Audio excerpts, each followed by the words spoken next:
إن الحمد لله رب العالمين والعاقبة للمتقين والصلاة والسلام على سيد الأنبياء والمرسلين نبينا محمد وعلى آله وأصحابه ومن تبعهم بإحسان إلى يوم الدين.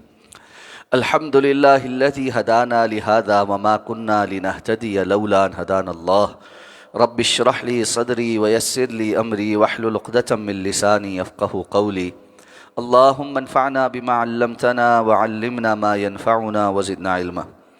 اللہ تعالیٰ کے فضل و احسان سے سورہ النساء کی آیت نمبر 91 تک ہمارا سبق مکمل ہو چکا ہے۔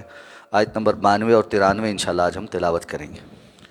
اعوذ باللہ من الشیطان الرجیم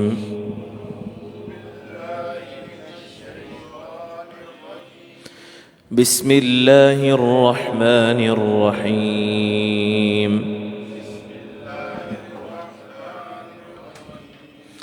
وما كان لمؤمن أن يقتل مؤمنا إلا خطأ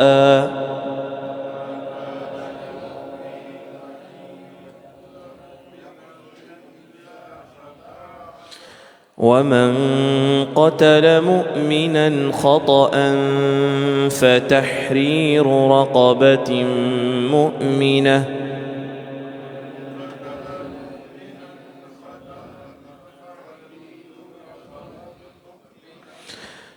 فتحرير رقبة مؤمنة ودية مسلمة إلى أهله إلا أن يصدقوا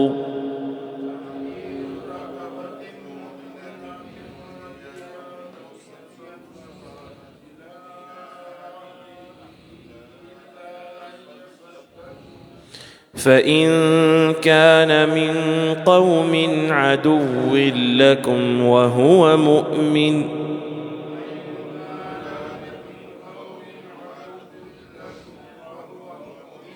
فتحرير رقبة مؤمنة وإن كان من قوم بينكم وبينهم ميثاق فدية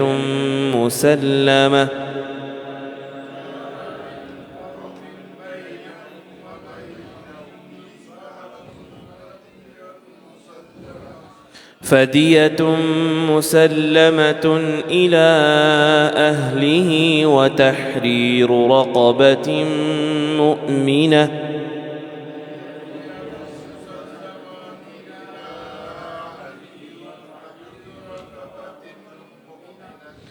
فمن لم يجد فصيام شهرين متتابعين توبة من الله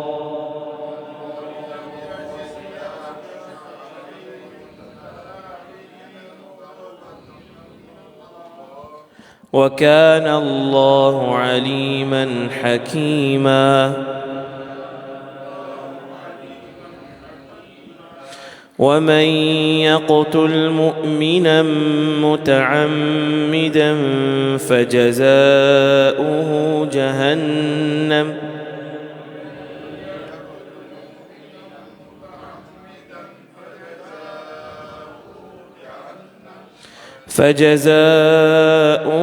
جهنم خالدا فيها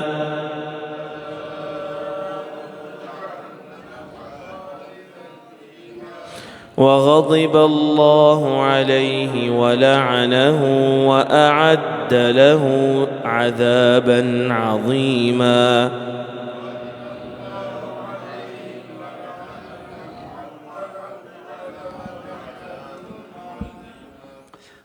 وما كان لمؤمن اور نہیں ہے کسی بھی مومن کے لیے ان یقتل مؤمنا کہ وہ کسی مومن کو قتل کرے الا خطأ سوائے غلطی سے ومن قتل مؤمنا خطأ اور جس نے کسی مومن کو غلطی سے قتل کر دیا فتحریر رقبۃ مؤمنہ تو ایک گردن کا آزاد کرانا ہے مومن ودیت مسلمۃ الی اہلہ اور دیت کا ادا کرنا جو اس کے گھرانے والوں کو ادا کی جائے گی، ان تک پہنچے گی۔ الا ان یصدقوا، سوائے یہ کہ وہ صدقہ کر دے یعنی معاف کر دے۔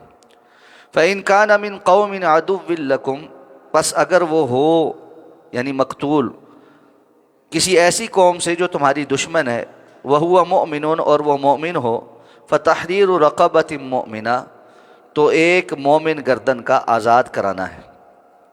وإن كان من قوم بينكم وبينهم ميثاق، اور اگر وہ کسی ایسی قوم سے ہو کہ جن کے تمہارے درمیان اور ان کے درمیان معاہدہ ہو، فدیۃ مسلمۃ الی اہلہ، تو پس دیت ادا کرنا ہے جو اس کے گھرانے والے کو ادا کی جائے گی۔ وتحریر رقبۃ مؤمنہ، اور ایک مومن گردن کا آزاد کرنا ہے۔ فمن لم یجد فصیام شہرین متتابعین، تو پس جو کوئی نہ پائے تو 2 ماہ کے مسلسل روزے رکھنا۔ توبۃ من اللہ، یہ اللہ رب العزت کی طرف سے توبہ ہے۔ وکان اللہ علیما حکیما، اور یقیناً اللہ ہمیشہ سے بہت زیادہ علم رکھنے والا، بہت زیادہ حکمت والا۔ ومن یقتل مؤمنا متعمدا، اور جو کوئی قتل کر دے کسی مومن کو جان بوجھ کر، فجزاؤہ جہنم، تو اس کا ٹھکانہ جہنم ہے، خالدا فیہا، وہ اس میں ہمیشہ رہے گا۔ وغضب اللہ علیہ، اور اللہ کا اس پر غضب ہوا، ولعنہ، اور اس پر اس نے لعنت کر دی، وعد لہ عذابا عظیما، اور اس کے لیے اس نے تیار کر رکھا ہے ایک بہت ہی بڑا عذاب۔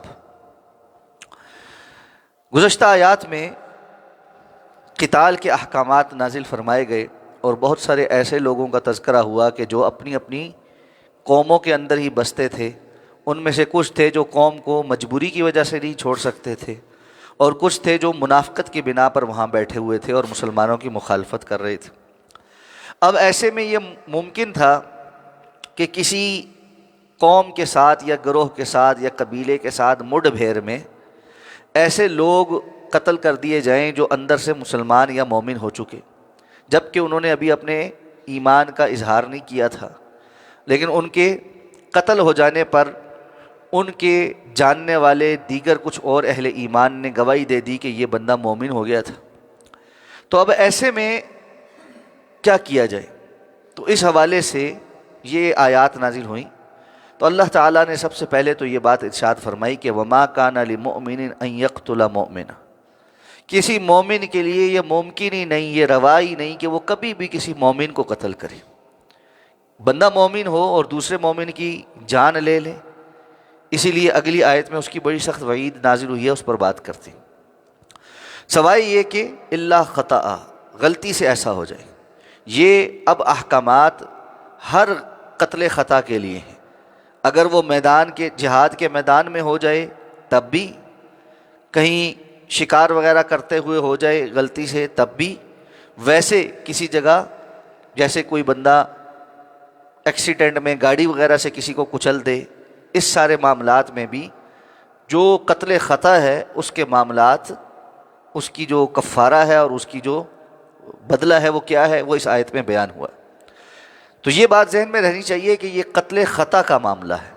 قتل عمد جو ہے، جان بوجھ کر قتل کرنا، اس کا معاملہ تو قصاص ہے۔ وَلَكُمْ فِي الْقِصَاصِ حَيَاتٌ يَا أُولِي الْأَلْبَابِ، اور اللہ تعالیٰ نے اس کے احکامات علیحدہ سے نازل فرمائے۔ تو جو قتل خطا ہے اس میں شریعت نے 2 باتیں رکھی، ایک کفارہ اور ایک دیت۔ کفارہ جو اس گناہ کے توبہ کے لیے ہے، جو غلطی سے گناہ ہو گیا، اور دیت جن لوگوں کا بندہ قتل ہو گیا غلطی سے، ان کی تالیف قلب کے لیے، تاکہ ان کا کچھ نہ کچھ مداوع ہو جائے۔ ظاہر بات ہے دنیاوی اعتبار سے جب کوئی بندہ قتل ہو جائے تو اس کی واپسی تو ممکن نہیں ہے، اور نہ ہی کوئی پیسے اس کا 100% مداوع ہو سکتے ہیں، لیکن کسی حد تک پیچھے رہ جانے والے جو ورثاء ہیں، اور اکثر اوقات اس طرح ہوتا ہے کہ ورثاء جو ہوتے ہیں وہ کمزور ہوتے ہیں یا ایسے ہوتے ہیں کہ ان کو ضرورت ہوتی ہے مال کی، گھر کا کفیل اگر جو ہے وہ فوت ہو جائے اس طرح کسی حادثے میں، تو ایسے موقع پہ ان کی کم از کم ایسی داد رسی ہو جاتی ہے کہ اس کی غیر موجودگی کی وجہ سے ان کے دنیاوی مفادات جو ہے وہ بہت زیادہ متاثر نہیں ہوتے. ہاں اگر ان کو ضرورت نہیں ہے اور وہ ویل آف ہے تو فرمایا الا ان یصدقوا، سوائے یہ کہ وہ خود صدقہ کر دے، چھوڑ دے اور معاف کر دے، مطلقاً معاف کر دیں. تو بغیر دیت کے بھی اگر مقتول کے ورثاء بغیر کسی عوض کے معاف کر دیں تو اس کی اجازت ہے.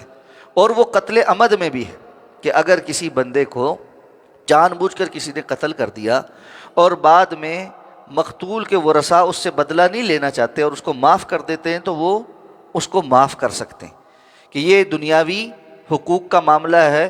اور ان حقوق میں اللہ تعالیٰ نے انسانوں کے پاس اختیار رکھا ہے کہ اگر کوئی اپنا حق چھوڑنا چاہے تو وہ معاف کر سکتا ہے.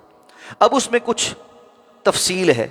ایک تو یہ فرمایا کہ سب سے پہلے تو کفارہ کیا ہے کہ ایک مومن گردن آزاد کرنا، یعنی غلاموں میں سے ایک ایسا غلام جو مومن مسلمان ہو. یعنی اس وقت غلام کافر بھی ہوتے تھے تو وہ نہیں، بلکہ مسلمان جو غلام ہے اس کی گردن آزاد کی جائے، اس کو جو ہے وہ آزاد کیا جائے. اور اس کے ساتھ ساتھ دیت ادا کی جائے جو مقتول کے ورثاء کو اس کے گھر والوں کو ادا کی جائے گی، ان تک پہنچنی چاہیے. مسلمۃ الی اہلہ. دیت کیا ہے؟ رسول اللہ صلی اللہ علیہ وسلم کے زمانے میں دیت جو ہے وہ 100 اونٹ مقرر تھی. یعنی ایک بندہ جو قتل ہو جائے اس کی دیت 100 اونٹ کے برابر ہوتی تھی. تو وہ آج کی لحاظ سے اس کی قیمت کا تعین کر کے اس کی دیت کا تعین کیا جائے گا کہ جو مناسب اونٹ ہے، ایک ہے بہت شدید اعلیٰ نسل کے اونٹ بھی ہیں اور بالکل ردی قسم کے بھی ہیں، لیکن جو درمیانہ عام طور پر بازار میں ملنے والا اونٹ ہے، جو جوان اونٹ ہے، اس کی قیمت کیا ہے، اس اعتبار سے اس دیت کا تعین کیا جائے. تو فرمایا اگر وہ بندہ ایسی قوم میں سے ہے جو تمہاری دشمن قوم ہے. اب اس کا کیا معنی ہے کہ وہ ظاہر بات ہے کسی ایسے مارکے میں قتل ہو گیا کہ جو سارے کا سارا قبیلہ مسلمانوں کا دشمن تھا اور ان کے ساتھ جہاد یا قتال کے اندر وہ بھی زد میں آ گیا. بعد میں پتہ چلا کہ یہ بندہ تو مسلمان تھا لیکن اس کے ورثاء سارے کافر ہی ہیں، اس کے ورثاء کافر بھی ہیں اور ان کے ساتھ کوئی معاہدہ بھی نہیں. تو ایسے میں اب فرمایا کہ فتحریر رقبۃ مؤمنہ، کفارہ تو ادا کرنا پڑے گا کہ ایک گردن آزاد، مومن گردن آزاد کرنی پڑے گی، لیکن ایسے کافروں کو دیت نہیں ادا کی جائے. کفار کو دیت کس صورت میں ادا کی جائے گی؟ صرف ایک صورت ہے، وَإِن كَانَ مِن قَوْمٍ بَيْنَكُمْ وَبَيْنَهُمْ مِيثَاقٌ. اگر کوئی قوم ایسی ہو جن کے اور تمہارے درمیان کوئی معاہدہ ہے، یعنی آپس میں کوئی حلفیت کا معاہدہ ہے یا وہ لوگ تمہارے ذمہ ہیں، کیونکہ ذمہ کی جان مال کا تحفظ بھی پھر مسلمان حکومت کے ذمہ ہو جاتا ہے. تو ایسے میں پھر ان کو دیت ادا کی جائے گی جو اس کے گھرانے والوں کو ادا کی جائے گی، اور ساتھ میں تحریر رقبۃ مؤمنہ، ایک مومن گردن کا آزاد کرنا ہے. اب فرمایا فمن لم یجد، جو کوئی نہ پائے. یہ نہ پانا کیا ہے؟ یہ یعنی غلام کا نہ پانا ہے جو کفارے کا. تو یہ 2 ماہ کے مسلسل جو روزے ہیں یہ کفارے کا متبادل ہے، یہ دیت کا متبادل نہیں. تو یہ کفارے کا جو متبادل ہے کہ گردن آزاد کرنے کو اگر نہیں مل رہی، جس طرح آج کل غلام نہیں، تو اب کیا کرنا پڑے گا کہ وہ 2 ماہ کے مسلسل روزے رکھے گا، متتابعین، مسلسل روزے رکھے گا. اس میں اگر کسی شرعی عذر کی وجہ سے روزہ رہ گیا، مثلا کوئی بندہ بیمار ہو گیا تو پھر کوئی مسئلہ نہیں. مثلا کوئی خاتون ہے جس سے قتل خطا ہو گیا اور وہ روزے رکھتی ہے اور بیچ میں اس کے ایام آ جائیں تو ظاہر بات ہے یہ شرعی عذر ہے، تو اس کو اس عذر کے خاتمے کے فوراً بعد ہی دوبارہ روزے رکھنے شروع کرنے پڑیں گے. اگر بیچ میں ایک دن بھی جان بوجھ کر روزہ چھوڑ دیا تو دوبارہ سے گنتی شروع کرنی پڑے گی. تو یہ بڑی سخت سزا، کیوں کہ معاملہ سنگین ہے. ایسا نہیں ہے کہ انسان اتنا بے احتیاطی سے کام لینا شروع کر دے کہ وہ کہے جی بس کوئی قتل ہو گیا تو خیر ہے. یہ کوئی چھوٹی بات نہیں، بہت بڑی بات. توبۃ من اللہ، یہ توبہ کے لیے اللہ کی طرف سے عائد کردہ شرائط ہیں، اور اللہ ہمیشہ سے بہت زیادہ علم رکھنے والے اور حکمتوں والے. اب فرمایا جو بندہ کسی مومن کو جان بوجھ کر قتل کر دے تو یہ تو ایسا سنگین گناہ ہے کہ فجزاؤہ جہنم خالدا فیہا، اس کی جزا تو جہنم ہے جس میں وہ ہمیشہ رہے گا. اور وغضب اللہ علیہ ولعنہ، اللہ رب العزت نے اس پر اپنا غضب نازل کیا اور اللہ کی طرف سے یہ ملعون ہے، لعنتی انسان، اور اللہ نے اس کے لیے بہت بڑا عذاب تیار کر رکھا ہے. کتنی سخت وعید کو جمع کر دیا گیا. اور آپ اندازہ لگائیں کہ ہمارے ہاں کسی کی جان لے لینا یہ کتنا عام ہو گیا اور کس قدر آسان ہو گیا. چند ٹکوں کے عوض، چند باتوں کے عوض، مجھے جی فلاں کہہ دیا اس نے، اور ہمارے سامنے سے ایسے گزرا تھا، ہمیں یہ باتیں سنائی تھی، ہمارے فلانے کو اس نے یہ کیا تھا، اور ہمارے اتنی سی زمین اس نے دبا لی تھی، ایسے تھا ویسے تھا. کتنے بہانے ہیں. اور سارا ٹائم لوگ بندوق اٹھاتے ہیں، چھریاں اٹھاتے ہیں اور ایک دوسرے کو قتل کر دیتے. یہ بہت سنگین گناہ ہے. رسول اللہ صلی اللہ علیہ وسلم نے فرمایا کہ قاتل اور مقتول دونوں جہنم. صحابہ حیران ہوئے، کہا کیوں؟ فرمایا کہ قتل ہونے والے کا تو قاتل کا تو سمجھ آتا ہے کہ اس نے دوسرے کو قتل کیا، مقتول کیوں جہنمی؟ آپ نے فرمایا کہ دونوں اسی ارادے سے نکلے تھے. مقتول بھی یہ چاہتا تھا کہ وہ جس نے اس کو قتل کیا اس کو قتل کر دے، اور جس کا داؤ چل گیا وہ بھی یہی چاہتا تھا کہ دوسرے کو قتل کر دے. نیتیں دونوں کی ایک جیسی تھی. گھروں میں گئے جی، تو تڑاک ہوئی، کوئی بات ہوئی، جائیں جی بندوقیں اٹھائیں، دونوں گھر سے اس کام سے نکلے کہ میں دوسرے کو ختم کر دوں. اب ایک کا داؤ چل گیا. تو اس طرح کی نیت بھی جس کے ساتھ انسان گھر سے نکلے، خواہ وہ مارا جائے، وہ بھی جہنم میں جانے والا. کتنا سنگین معاملہ. اسی لیے رسول اللہ صلی اللہ علیہ وسلم نے مسلمانوں میں جو ہتھیار ہے اس کو دوسرے مسلمان کی طرف اس کا رخ کرنا، اس کو حرام قرار دی. اور آپ صلی اللہ علیہ وسلم نے لعنت فرمائی ہے ایسے بندے پر جو جان بوجھ کر مسلمانوں کی طرف ہتھیار کا رخ کرے. آپ صلی اللہ علیہ وسلم نے ایک بندے کو دیکھا کہ وہ تیر لے کر گزر رہا ہے ایسے، تو آپ نے فرمایا کہ اس کی جو آگے وہ جو لوہے کا ٹکڑا ہوتا ہے جس کو انی کہتے ہیں، اس کے اوپر کچھ لپیٹو کہ ایسا نہ ہو کہ چلتے چلتے غلطی کے ساتھ ہی کسی کو یہ نقصان پہنچا دے. تو اس قدر احتیاط کا پہلو، یہ جو ہمارے ہاں ہوائی فائرنگ ہو رہی ہے اور شادیوں پہ فائرنگ ہو رہی ہے، کتنے کیسز آ چکے ہیں، کتنی ویڈیوز ہیں کہ بندوق چلتے چلتے قابو نہیں ہوئی، ساتھ والے کو لگ گئی، کسی کو لگ گئی، اور بعض کیسز ایسے بھی ہیں کہ دولہے کو ہی لگ گئی اور وہ موقع پہ مر گیا. تو کیا عجیب معاملہ ہے. اور پھر ہوائی فائرنگ کر رہے ہیں، ہوا سے وہ گولی جس طرح اوپر جا رہی ہے واپس بھی آ رہی، اور وہ کسی کو اندھی گولی لگ گئی تو انسان کو پتہ ہی نہیں، اور اس بندے کو پتہ ہی نہیں کہ میں نے گولی چلائی تھی اور جا کر کسی کو لگ گئی.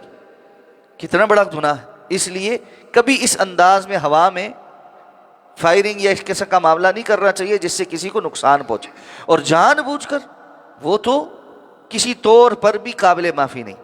اب یہاں ایک بات قابل توجہ ہے کہ قرآن کہتا ہے کہ جس نے جان بوجھ کر قتل کیا اس کا ٹھکانہ جہنم ہے اور اس میں ہمیشہ رہے گا، اور اس پر اللہ کا غضب ہے اور لعنت ہے، اور اللہ نے اس کے لیے بہت بڑا عذاب تیار کر رکھا ہے. جبکہ ہمیں یہ پتہ چلتا ہے کہ شریعت کے دیگر احکامات سے کہ شرک کے علاوہ اللہ ہر گناہ معاف کر دے گا. تو کیا قتل عمد جو ہے وہ قابل معافی ہے، اس کی توبہ قبول ہو جائے گی یا نہیں ہوگی؟ علماء نے اس میں دو موقف اختیار کیے. بعض علماء نے کہا جی اس کی معافی نہیں ہوگی، اور یہ بندہ جو ہے یہ ہمیشہ جہنمی ہے. اللہ نے کہہ دیا خالدن فیہا، ہمیشہ اس میں رہے گا. تو اس لیے جس نے جان بوجھ کر قتل کر دیا اس کو جو ہے کیا کہتے ہیں کوئی معافی نہیں. جبکہ رسول اللہ صلی اللہ علیہ وسلم کی حدیث ہے کہ جس بندے نے دنیا میں کوئی گناہ کیا اور اس پر اس کی حد قائم ہو گئی، اس کو سزا مل گئی دنیا میں، تو آخرت میں اس کے لیے عذاب نہیں. مثلا ایک بندے نے کسی کو جان بوجھ کر قتل کیا اور وہ قصاصاً قتل کر دیا گیا، پھانسی لٹکا دیا گیا، اس کو قتل کر دیا گیا، تو اب اس کے لیے آخرت میں اس گناہ کی سزا نہیں ہے. ممکن ہے اس نے زیادہ قتل کیے ہوں، تو وہ تو ایک کے جرم میں قتل ہوا ہے نا، باقیوں کے جرم کی سزا تو پھر آخرت میں رہتی ہے. اس میں جو تفصیل ہے نا وہ یہ ہے کہ اگر وہ بندہ قتل کرنے کے بعد بغیر توبہ کے مرا، اسی طرح مر گیا، تو پھر تو یہ ایسا گناہ ہے کہ جس پر اللہ نے اس کو ہمیشہ جہنم میں ڈالنا، اور اللہ کا غضب اور لعنت ہے اس پر. لیکن جو بندہ اپنی زندگی میں نادم اور شرمندہ ہو کر توبہ اور استغفار کر لے تو پھر تو شرک کی بھی استغفار اور توبہ اللہ نے قبول کرنی. تو شرک سے بڑا ظلم تو کوئی نہیں. ان الشرک لظلم عظیم. جو بندہ اس کی بھی توبہ کر لے تو اس کا گناہ معاف ہو جاتا ہے. اور صحیح بخاری کے اندر جو اس بندے کا واقعہ ہے جس نے 99 قتل کیے، پھر آ کے مسئلہ پوچھا اور جس نے کہا جی تیری کوئی توبہ نہیں، اس نے اس کو بھی قتل کیا، 100 پورے کیے، اور ہم سن چکے ہیں وہ حدیث متعدد بار، اور بالآخر اس کی توبہ اللہ نے قبول کر لی، حالانکہ وہ بھی اس منزل کی طرف جا رہا تھا. تو اس سے بھی پتہ چلتا ہے کہ قاتل کی سچے دل کے ساتھ توبہ جو ہے وہ قابل قبول ہے. اب بعض لوگ یہ کہتے ہیں کہ حقوق اللہ اللہ معاف کر دے گا، حقوق العباد نہیں معاف کرے گا، یہ جملہ ٹھیک نہیں، یہ جملہ صحیح نہیں ہے۔ حقوق اللہ تو اللہ رب العزت کا حق ہے، وہ اللہ نہیں معاف کرنے۔ حقوق العباد میں اگر کسی بندے نے اپنے طور پر سچی توبہ کی اور اگر وہ لوگوں کے حقوق ادا کرنے پر قادر تھا اور اس نے اس کو ادا کر دیا تو اللہ معاف کر دے گا۔ اگر وہ ادا کرنے پر قادر ہی نہیں تھا، مثلا ایک بندے نے قتل کیا کسی کو، اب وہ اس کو زندہ کرنے پر تو قادر نہیں ہے، وہ تو توبہ استغفار ہی کر سکتا ہے، تو وہ توبہ استغفار کرتا رہا تو اللہ رب العزت اس کو معاف فرما دیں گے۔ ہاں، قیامت کے دن اللہ تعالی جو مظلومین ہیں ان کو اپنے فضل سے عطا فرما دیں گے جس پر وہ راضی ہو جائیں، جیسا کہ ایک روایت میں آتا ہے کہ دو بندوں کا آپس میں جھگڑا ہوگا اور اللہ تعالیٰ جو مظلوم ہوگا اس کو کہیں گے تو اپنے اس بھائی کو معاف کر دے، اس لیے کہ اس نے توبہ کی ہو، وہ کہے گا میں تو نہیں معاف کرتا، اس نے مجھ پر ظلم بڑا کیا۔ تو اس کو ایک منظر دکھایا جائے گا، جنت میں ایک بہت خوبصورت محل ہوگا، اس کو دیکھ کر وہ مبہوت رہ جائے، پوچھا جائے گا ہاں بھائی کیسا ہے، تو وہ کہے گا بڑا شاندار ہے، کسی بڑے خوش قسمت کا ہوگا۔ اللہ تعالیٰ اس کو کہیں گے کہ یہ تمہارا ہو سکتا ہے، تو وہ حیران رہ جائے، کہے گا کیسے؟ کہا اگر تو اپنے اس مسلمان بھائی کو معاف کر دے تو وہ خوش دلی سے معاف کر دے۔ تو جو بندہ سچے دل سے توبہ کرتا ہے، خواہ کیسا ہی گناہ اس نے دنیا میں کیا ہے، تو اللہ نے اس کو معاف کر دینا۔ تو اس لیے گناہوں کے اوپر اصرار نہیں ہونا چاہیے اور گناہوں کی وجہ سے مایوسی بھی نہیں ہونی چاہیے کہ اب تو میں نے ایسا گناہ کر لیا کہ مجھے کبھی اللہ نے معاف نہیں کرنا، اور دوسروں پر بھی یہ فتویٰ نہیں لگانا چاہیے کہ اب تو پکا جہنمی ہے۔ اور وہ روایت بھی صحیح بخاری کی جو ہمارے سامنے کہ دو دوست تھے، ان میں سے ایک نیک تھا ایک بد تھا، اور وہ نیک جو ہے وہ برے کو کہتا رہتا تھا کہ نیکی کرو نیکی کرو، اور اس نے ایک دن اس کو کسی بڑے گناہ میں مبتلا دیکھا تو قسم اٹھا کر کہنے لگا کہ اللہ کی قسم اللہ اب تجھے معاف نہیں کرے، اور اللہ نے دونوں کی روح قبض کی اور نیک کو پکڑ لیا اور بد کو چھوڑ دی، کہ اللہ کی رحمت کو مقید کرنے کی کسی کو اللہ نے اختیار نہیں دیا۔ اس لیے جو اللہ نے توبہ کی شرائط بیان کی ہیں، جو بندہ ان توبہ کی شرائط کو مد نظر رکھتے ہوئے اپنے گناہ کی معافی مانگے گا، خواہ حقوق اللہ ہو خواہ حقوق العباد ہو، اللہ رب العزت نے وہ معاف کر دینے ہیں۔ اللہ رب العزت ہمیں اپنے گناہوں کی سچی توبہ کرنے کی توفیق عطا فرمائے۔ سبحانک اللہم و بحمدک، نشہد ان لا الہ الا انت، نستغفرک و نتوب الیک۔ جی میں جو علم نہیں ہے آج کل کیا ہے اللہ عالم، دیکھنا پڑے گا اس کو۔ جی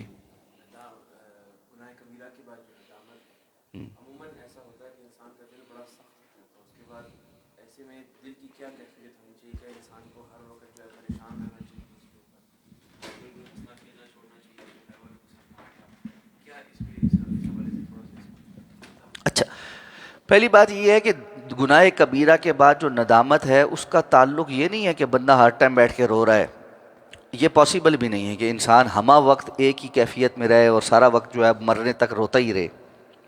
ایک مرتبہ بھی اس کے دل میں سچی ندامت آئی اور اس نے تنہائی میں بیٹھ کر اللہ سے پکی توبہ کر لی اور وہ اللہ کے سامنے رو پڑا تو اللہ نے اس کو معاف کر دینا۔ رسول اللہ صلی اللہ علیہ وسلم کی جو حدیث ہے کہ جس نے ایک مرتبہ بھی تنہائی میں بیٹھ کے اللہ کو یاد کیا اور اللہ کے ڈر سے اس کی آنکھیں اتنی بھی بھر آئیں کہ مکھی کے سر کے برابر بھی اس کی آنکھ سے آنسو نکل آیا، تو اس آنکھ پر اللہ نے جہنم کو حرام قرار دیا۔